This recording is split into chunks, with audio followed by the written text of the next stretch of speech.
वजीर ज़राअत निरंजन रेड्डी ने कहा है कि रियासत में ज़राअत को एक इंडस्ट्री में तब्दील करने की कोशिश की जा रही है, क्योंकि ये इस मुल्क और रियासत का सबसे बड़ा शोबा है जिससे लाखों करोड़ों अफराद वाबस्ता हैं। मेरठ जिले के मनोहराबाद मंडल के मुप्पीरेड्डीपल्ली इंडस्ट्रियल कॉरिडोर में वाक़ अक्षय अग्री हार्वेस्टर तैयार करने वाली कंपनी का मुआयना किया। उनके हमरा तेलंगाना फॉरेस्ट डेवलपमेंट कॉर्पोरेशन के चेयरमैन वी प्रताप रेड्डी भी मौजूद थे।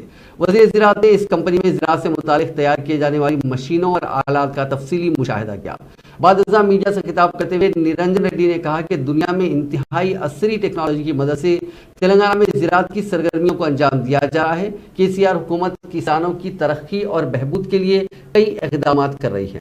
24 घंटे मुफ्त बरकी के अलावा रैतु बंधु स्कीम के तहत हर साल किसानों को फी एकड़ 10,000 रुपए की माली इमदाद बतौर काश्त के अखराजात दी जा रही है, जिससे तेलंगाना में ज़रूरी सरगर्मियों में काफ़ी इजाफा हुआ है।